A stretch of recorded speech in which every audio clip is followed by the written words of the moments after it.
A casi 3.500 kilómetros de Buenos Aires, Ushuaia, capital del territorio nacional de la Tierra del Fuego, Antártida e islas del Atlántico Sur. Con el comienzo del siglo, año 1902, se inicia la construcción del presidio. Su fama creció hasta 1947, cuando su déficit crónico y las precarias condiciones determinaron su clausura y el consiguiente desalojo del penal. Detrás quedaban historias y anécdotas de los famosos que pasaron por sus celdas. ¿Qué tienen en común un hombre llamado César o Cesare, que nació en Verona en 1835, un chico adolescente que se convirtió en uno de los primeros asesinos seriales de la Argentina, un territorio áspero, frío y despoblado que necesitaba renacer para no ser atacado, y Roberto Pettinato? Todos esos elementos van a confluir para que hoy estemos escuchando el capítulo número 12 del podcast. Bienvenidos y bienvenidas a un nuevo episodio de Puede Pasarte Podcast. Hoy con nosotros, el presidio o la cárcel del fin del mundo.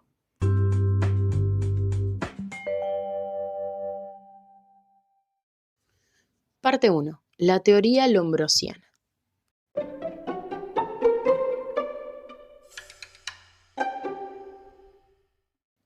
Primer disclaimer, no quiero que acá se me empiecen a bajar del barco porque si bien el capítulo de hoy es bastante histórico, vamos a tener que tocar algunas características de la rama del derecho penal. Entre ellas, una bastante falopa que se llama la teoría del delincuente nato. Esta teoría viene de una teoría más grande, valga la redundancia, que se llama la teoría lombrosiana. Entonces, para entenderla tenemos que ir a sus inicios y hablar un poco de quién fue Lombroso. Estoy segura que en algún momento escucharon, aunque sea de pasada, una frase de que el delincuente es delincuente porque nace así. Quiero que nos imaginemos una situación en la que estamos caminando por la calle nosotros y un montón de gente, y de pronto la policía frena al pibe que viene adelante nuestro caminando y le dice que lo va a frenar porque tiene los brazos más largos de la media y una frente un poco hundida. Y pumba, se lo lleva el patrullero. Sé que nos cuesta un poco vernos en esa situación en el día de hoy, y si bien tampoco era algo tan normal en la década de 1910, era por lo menos usual. De eso va un poco la teoría de Lombroso, que fue un criminólogo italiano que perteneció a una escuela del derecho llamada positivista, específicamente, como adelantamos, de la teoría del criminal nato. Básicamente su pensamiento era que una persona nacía delincuente por sus características físicas y que esas después se podían modificar a través de cirugías o tratamientos médicos para dejar de tener maldad dentro y delinquir en un futuro.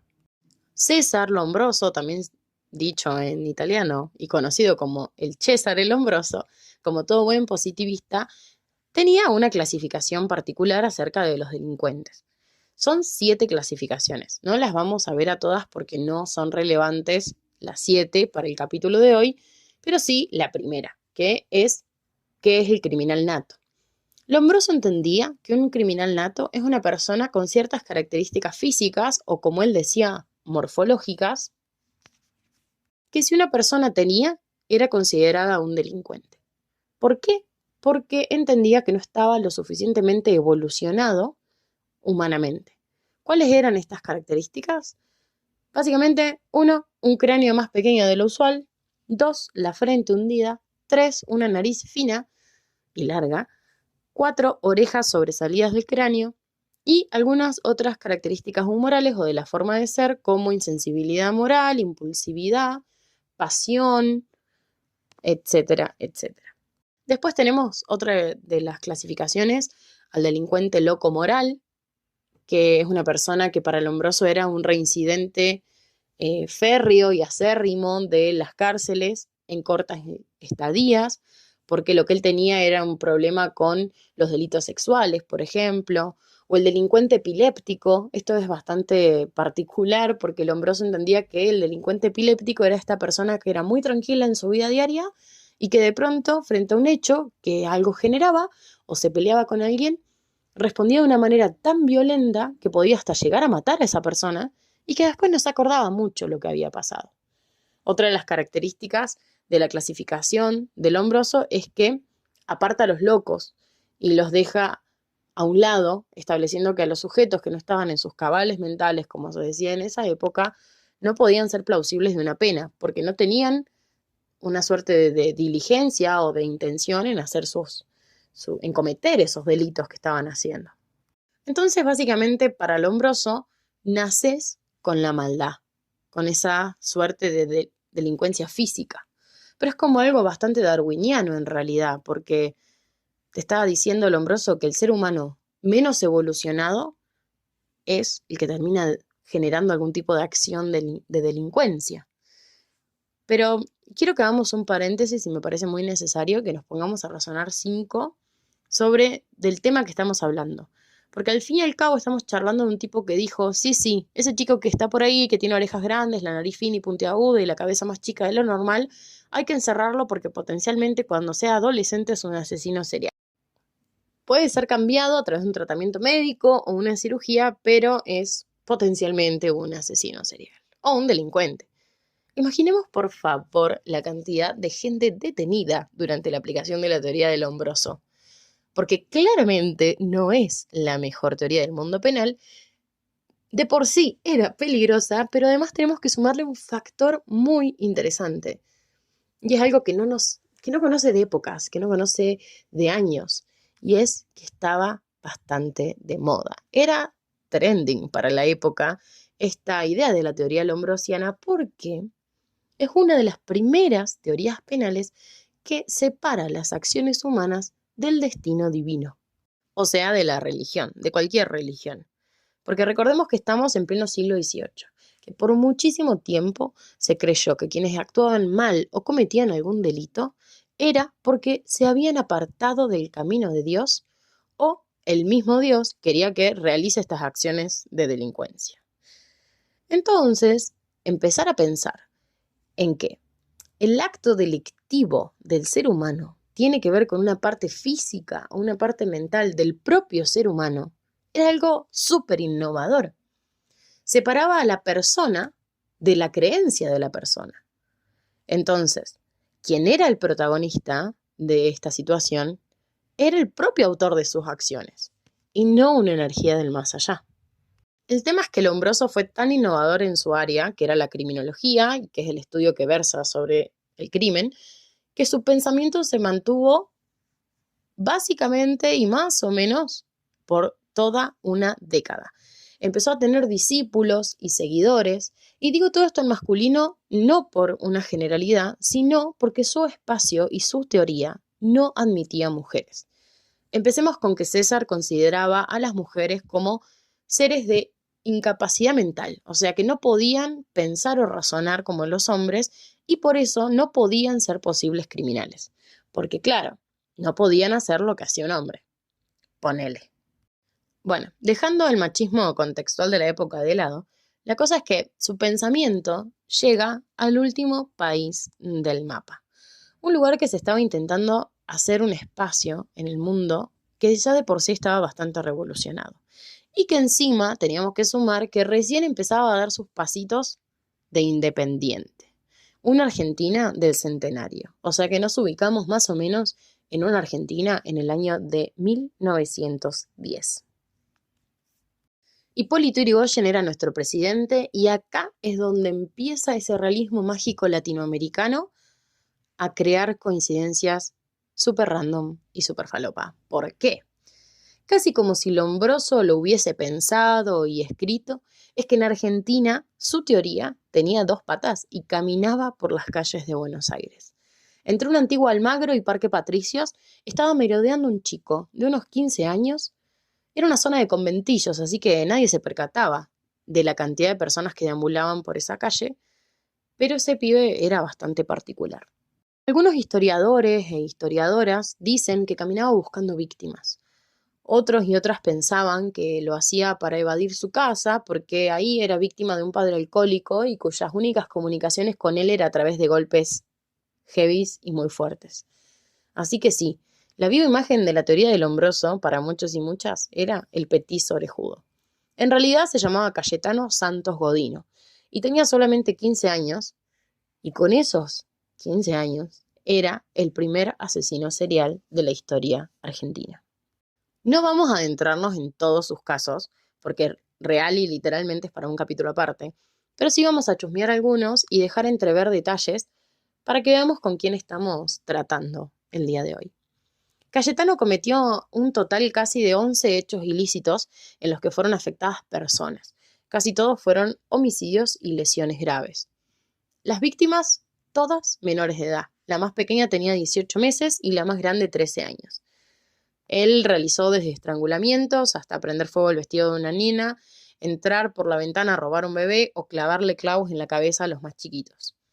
La verdad que sí, todo suena horriblemente y muy terrible y lamentablemente no quedaba ahí porque empezó a tener acciones de piromanía y en 4 oportunidades prendió fuego a personas y a espacios comunes que eran muy concurridos. Y como si esto fuese un prontuario no tan horrible, asesinaba y cegaba animales. Entonces, ¿por qué este pibe era la viva imagen de la teoría lombrosiana en la Argentina? Sus brazos eran más largos que la media, sus orejas eran de gran tamaño y sobresalían de su cráneo.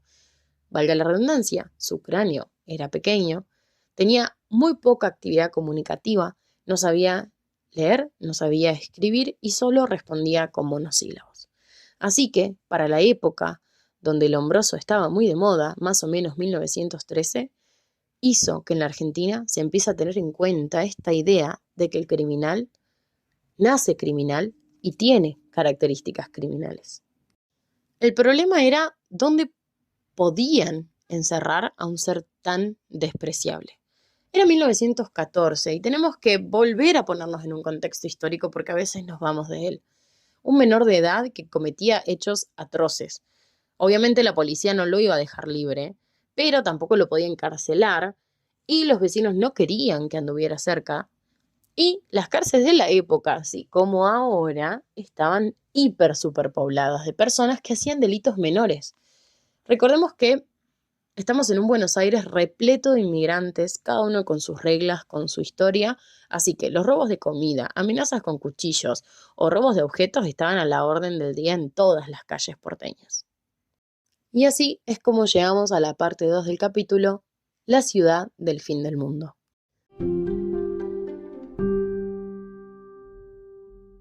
Ahí, en esta parte, es donde entra otra de las coincidencias de la pregunta del principio. ¿Qué hace una Argentina joven con un territorio áspero, frío y despoblado? Que además está en la loma del... ¿no? Básicamente en el centro del país se sabía que la Argentina se estaba expandiendo bien hacia el norte y super mega ultra hacia el sur. Pero ¿qué pasaba con ese territorio? El último que estaba en el mapa, que era más bien entendido como una isla. Había sido despoblado de sus habitantes originarios, lamentablemente, durante la masacre de la campaña del desierto. Estimo que algunos aún para esa época habían sobrevivido, pero tampoco nada se dice de ellos en los archivos, así que solo se puede vislumbrar la preocupación que tenían las provincias o pueblos del centro del país sobre ese territorio.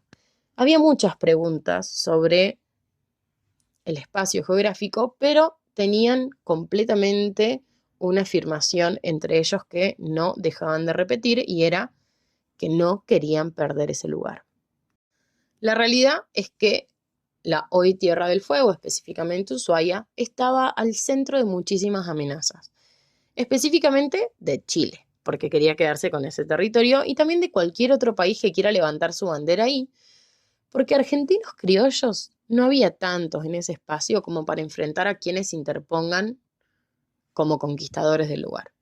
Entonces, para la época también estaba muy de moda, full fashion trending topic, algo a lo que se llamó la colonización penal.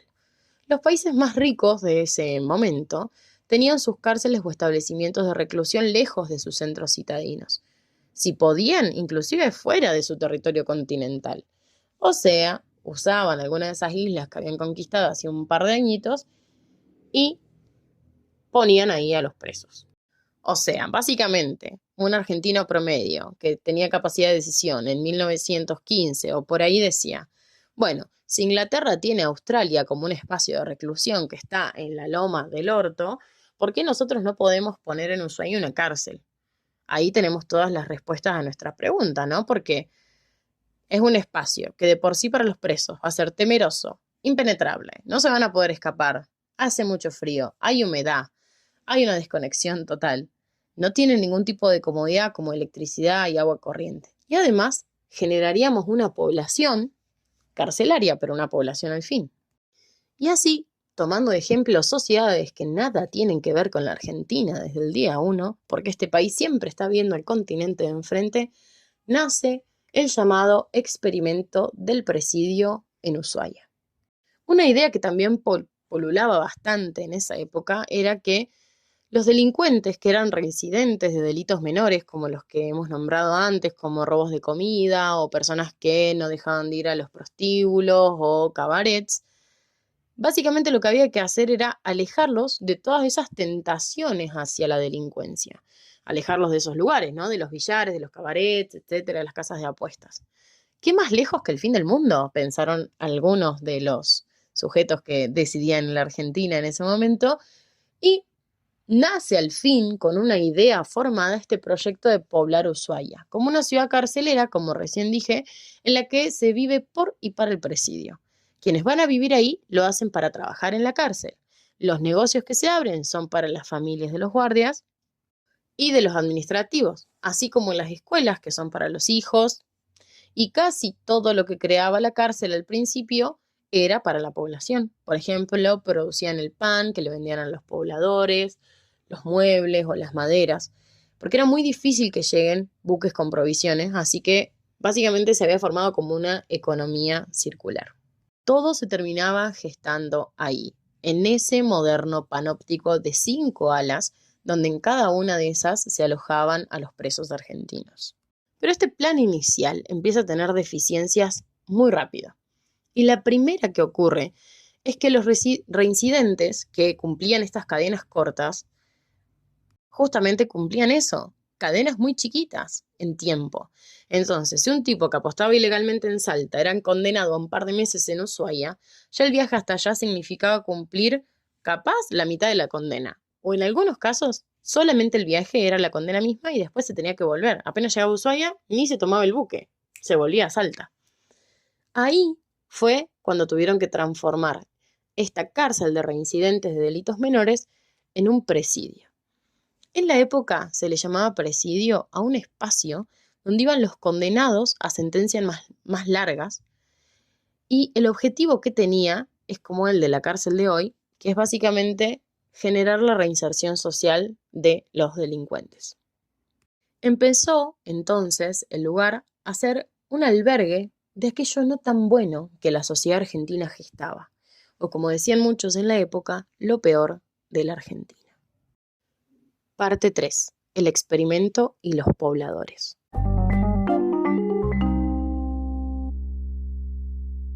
Bueno, ya estamos en un momento en el que la cárcel de Ushuaia estaba creada, habían decidido poblar el lugar y también habían cambiado la primera estrategia. Así que empezaban a llegar estos reclusos que tenían condenas heavies. Uno de esos fue Cayetano Godino. Él fue uno de los presos que hizo famosa la cárcel o el presidio. ¿Qué pasó? En su época, el caso fue uno de los primeros en ser mediáticos. Todos los periodistas, que en su momento se llamaban amarillistas, básicamente el LAM de la época, estaban impactadísimos y a la vez querían saber más por qué hacía esto, qué le pasaba. Tiene algo que ver con la teoría lombrosiana, porque ¿saben qué? No importa la época, el chisme va a ser chisme siempre, acá, en cualquier lugar, en el pasado o en el futuro. Y era tal la cantidad de periodistas atrás de Cayetano que tenían que decidir qué hacer con este chico, porque, como dijimos, libre no podía ir. Instituciones mentales para menores en la época no había. Cárceles para menores no había. No iban a poner a un pibe que mataba niños por placer al lado de un tipo que tal vez había robado un par de naranjas. Entonces, generaban un 2x1. Alejaban a Cayetano de la sociedad y también a la sociedad de Cayetano, mandándolo al presidio de Ushuaia. tenemos que volver a hablar y recordar que estamos en la época donde el Lombroso estaba súper it, estaba muy de moda. Entonces, era tal esto que cuando cualquier recluso, no solo Cayetano, llegaba al presidio, apenas ingresaba, lo que hacía era medirlo según el canon lombrosiano. Básicamente, se apartaba al recluso, se lo colocaba en un consultorio médico de esa época, qué miedo, y empezaban a medirlo. Le medían el cráneo, le medían las orejas, los brazos, la frente.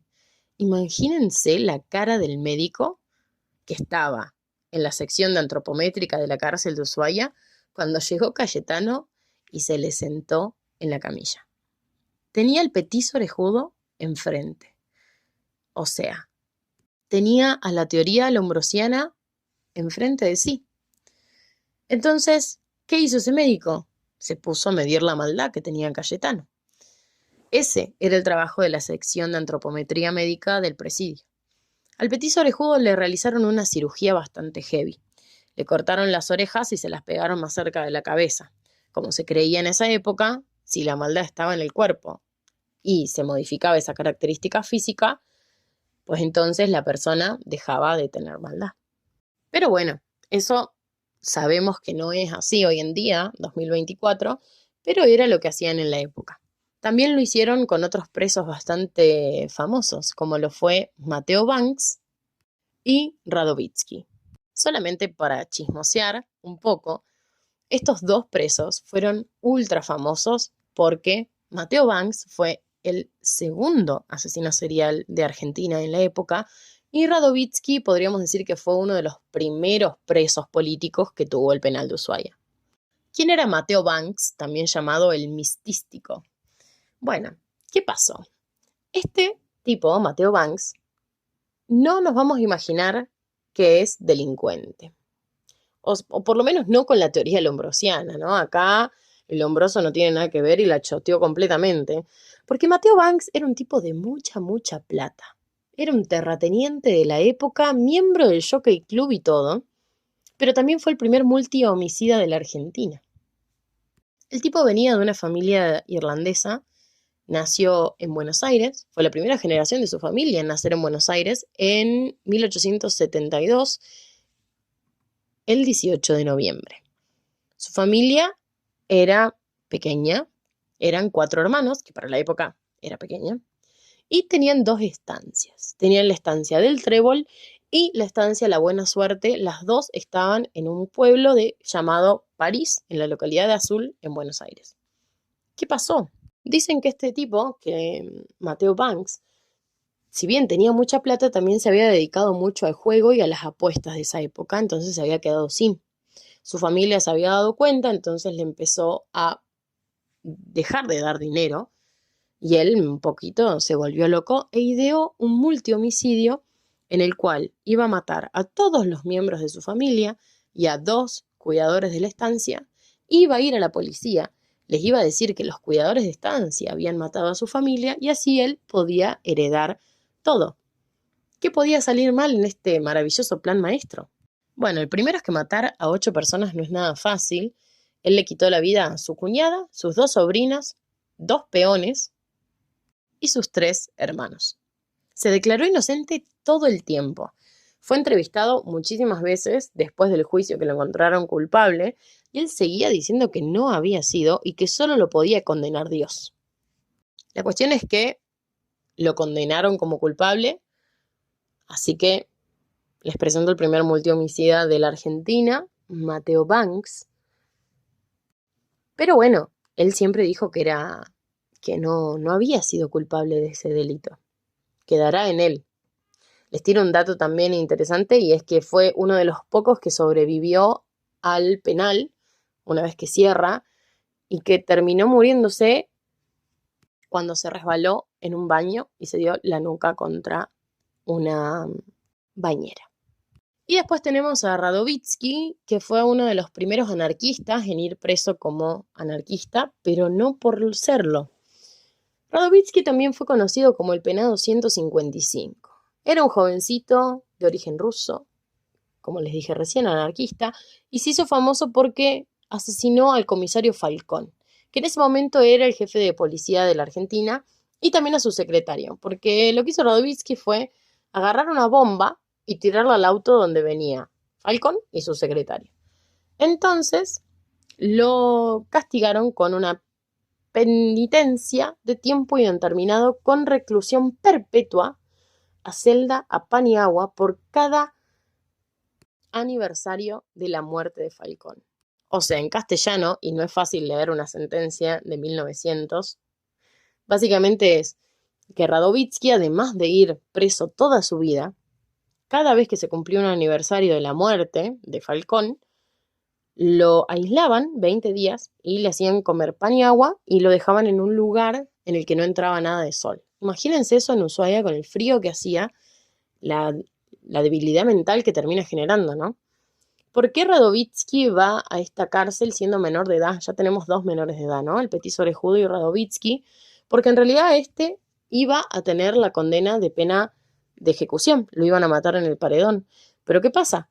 Cuando tiene que presentar todos los papeles frente a la policía, se dan cuenta que era un menor de edad y que era ruso. Y para ese entonces se utilizaba el código del ejército. No se utilizaba un código civil para este tipo de delitos en el que se quitaba la vida de un sujeto que era parte de la élite militar. Y ese código establecía que los menores de edad no podían ir al paredón, sino que iban a una reclusión perpetua. Entonces así, él pasó 21 años de cárcel. Fue uno de los pocos que casi logra escaparse del presidio de Ushuaia, pero eso también es para un capítulo aparte. ¿Qué empieza a pasar en este presidio? Y es que básicamente los presos mantenían Ushuaia. No había nada, no es la ciudad turística que conocemos hoy en día. Solo había frío, humedad de ratos, frescos de a otros, y no había productos para los pobladores, entonces lo tenía que hacer la propia cárcel. La cárcel era la que daba la electricidad, la que daba comodidades. Entonces básicamente había una relación dual entre la cárcel y la gente libre. Por suerte en el derecho argentino hoy ya no existe la teoría del delincuente natural. Aunque, y esto es un disclaimer, ¿no? Si nos ponemos a pensar, hay algunos hechos que termina haciendo hoy la policía, que es un poquito, ¿no? Alguna teoría lombrosiana bastante modificada, pero teoría lombrosiana al final, porque ¿qué es la aportación de rostro, no? Yo cuando era chica me acuerdo de que los grandes hablaban de, no, este lo detuvieron por portación de rostro, u ojo que están parando y te piden el DNI y te miran la cara y qué sé yo. Bastante fuerte, ¿no? Darnos cuenta que una teoría tan antigua queda esbozada un poco en la mente de las fuerzas. Bueno, la cuestión es que hoy la teoría del delito que se usa en nuestro país es una donde tenemos que tener una acción típica antijurídica y culpable. O sea, que un delincuente tiene que realizar una acción o una omisión antijurídica porque es antijurídica, porque está establecida en el Código Penal argentino y el autor fue culpable de esto con culpa o con dolo. Pero nos queda la última parte de ese mix de coincidencias. ¿Qué tiene que ver Petinato en todo esto? Parte 4. ¿Y Petinato qué tiene que ver?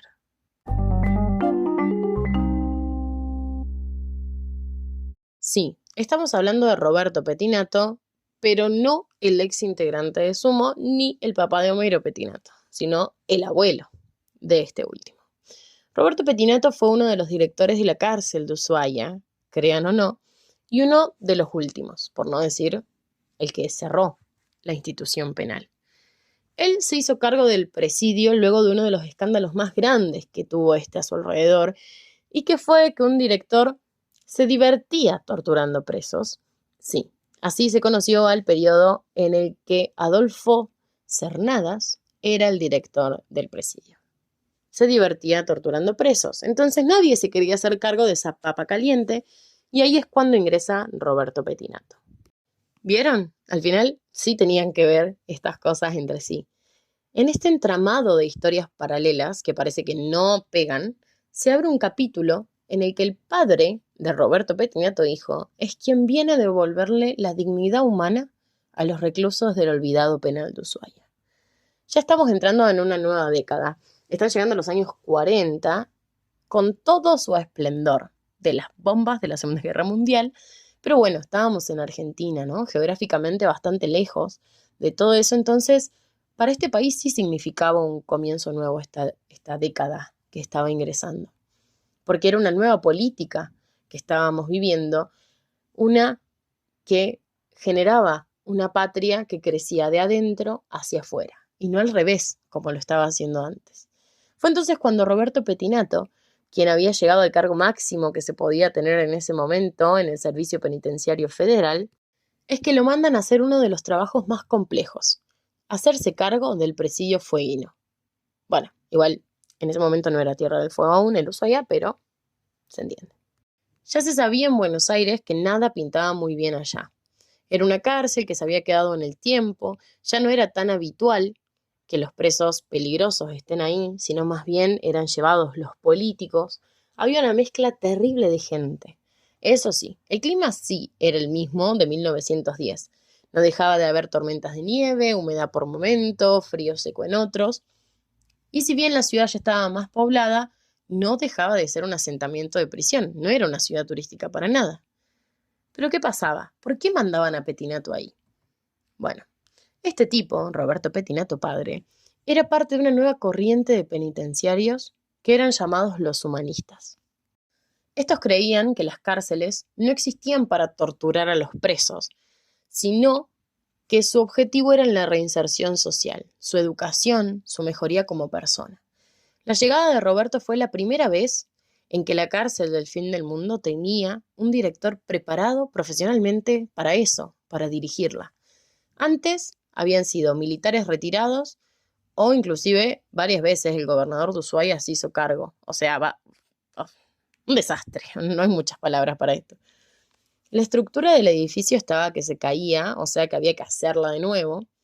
Cuando llega Roberto no había ni un hospital construido y el 70% de la población estaba con una enfermedad y casi todos tenían tuberculosis y tampoco había un espacio de reclusión especial. Además, se había encontrado con un problema que hoy también es un problema, que es la superpoblación de las celdas. Entonces, no pintaba muy bien el escenario de Petinato, pobre hombre. Pero ¿qué pasó? Él le hizo frente, se quedó con el frío 4 años. En esos 4 años intentó hacerle la vida un poco más amable a quienes estaban adentro de la cárcel y a quienes estaban afuera, porque él había entendido que la relación era dual.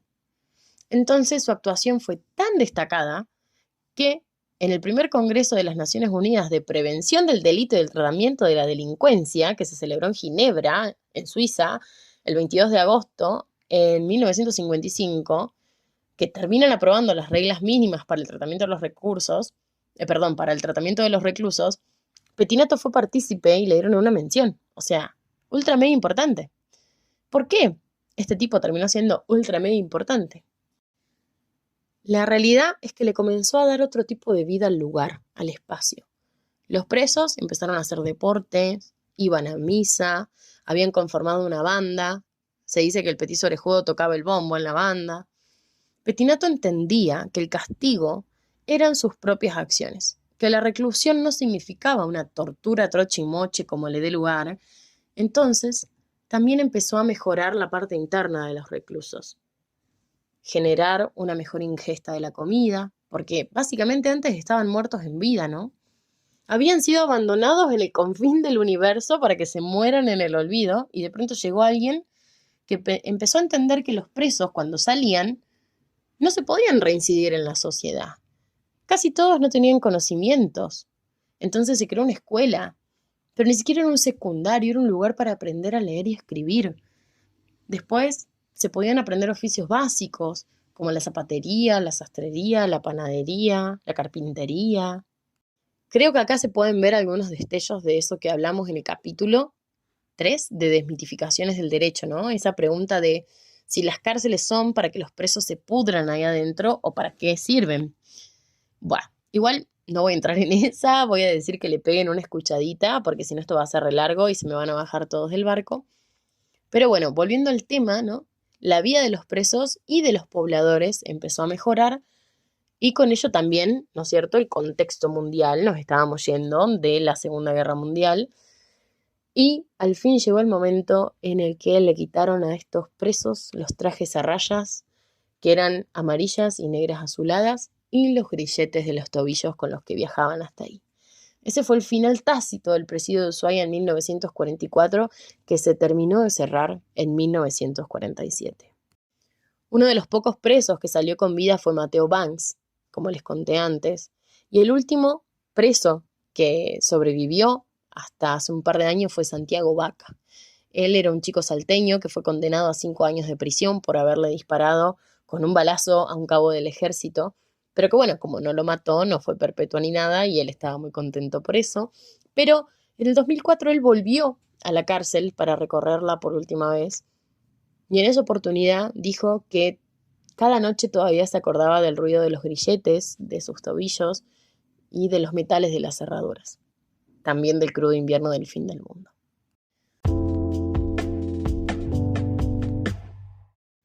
Tener memoria a veces significa recordar.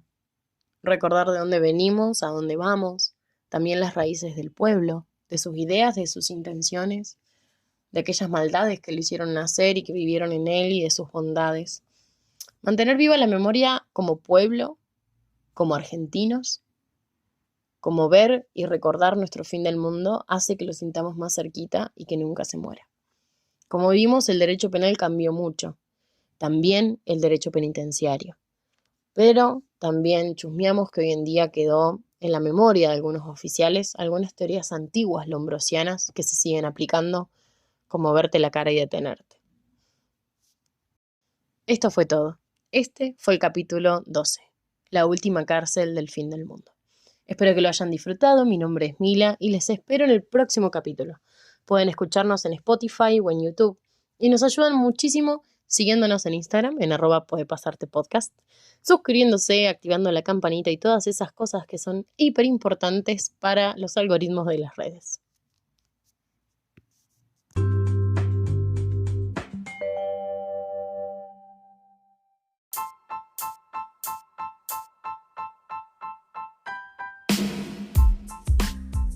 Puede Pasarte Podcast es una producción de Derecho ATP, donde buscamos que el derecho sea apto para todo público. Las fuentes consultadas para el capítulo de hoy fueron: documental, Presidio, Experimento Ushuaia, Canal Encuentro; archivos del Museo Marítimo de Ushuaia, Museo del Presidio de Ushuaia; y Delincuente Anormal y Peligroso, bases conceptuales para la intervención clínica de la criminalidad en José Ingenieros, por María Carla Galfione de la Universidad Nacional de Quilmes.